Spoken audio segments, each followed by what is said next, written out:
ನಮಸ್ಕಾರ ಪಾಲಕರೇ ಹಾಗೂ ವಿದ್ಯಾರ್ಥಿಗಳಿಗೆ. ಈಗಾಗಲೇ ನಿಮ್ಮ ಒಂದು PUC ಎಕ್ಸಾಮ್ಸ್ ಕಂಪ್ಲೀಟ್ ಆಗಿದ್ದು ಈಗ ರೀವ್ಯಾಲ್ಯೂಷನ್ಗೆ ಅಪ್ಲೋಡ್ ಮಾಡಿರುವಂತಹ ವಿದ್ಯಾರ್ಥಿಗಳು ರಿಸಲ್ಟ್ ಸಲುವಾಗಿ ಕಾಯ್ತಾ ಇದ್ದೀರಿ. ರೀವ್ಯಾಲ್ಯೂಷನ್ ರೀಕೌಂಟಿಂಗ್ ಅದು ಮುಂದಿನ ದಿನಗಳಲ್ಲಿ ನಿಮಗೆ ಅದರ ಬಗ್ಗೆ ಮಾಹಿತಿಯನ್ನು ಕೊಡ್ತೀನಿ. ಸೊ ಇವಾಗ ನಾನು ಮಾತಾಡ್ತಿರೋ ಏನಂತಂದರೆ ಮಾರ್ಕ್ಸ್ ಕಾರ್ಡ್ಸ್ಗಳು ಯಾವಾಗ ಬರ್ತವೆ ಅಂತ ವಿದ್ಯಾರ್ಥಿಗಳು ಕಾಮೆಂಟ್ಸನ್ನು ಹಾಕಿದ್ರು. ಸೊ ನಿಮ್ಮ ಮಾರ್ಕ್ಸ್ ಕಾರ್ಡ್ಸ್ಗಳು ನಿಮ್ಮಗಳಿಗೆ ಇನ್ನೂ 2 ತಿಂಗಳ ಒಳಗಾಗಿ ನಿಮಗೆ ಮಾರ್ಕ್ಸ್ ಕಾರ್ಡ್ಗಳು ನಿಮ್ಮ ಒಂದು ಕಾಲೇಜ್ಗಳಿಗೆ ಬರ್ತವೆ.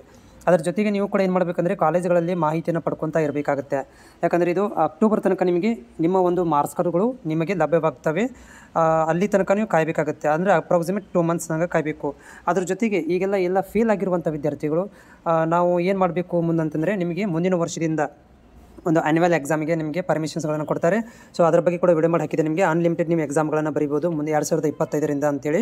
ಸೊ ಈ 2025ರಿಂದ ಆ್ಯನ್ಯುವಲ್ ಎಕ್ಸಾಮ್ಸ್ ನಿಮ್ಮಗಳಿಗೆ ಇದು ಮಾರ್ಚ್ ಅಥವಾ ಏಪ್ರಿಲ್ ಮಂತಲ್ಲಿ ಎಕ್ಸಾಮನ್ನು ಕಂಡಕ್ಟ್ ಮಾಡಲಾಗುತ್ತೆ.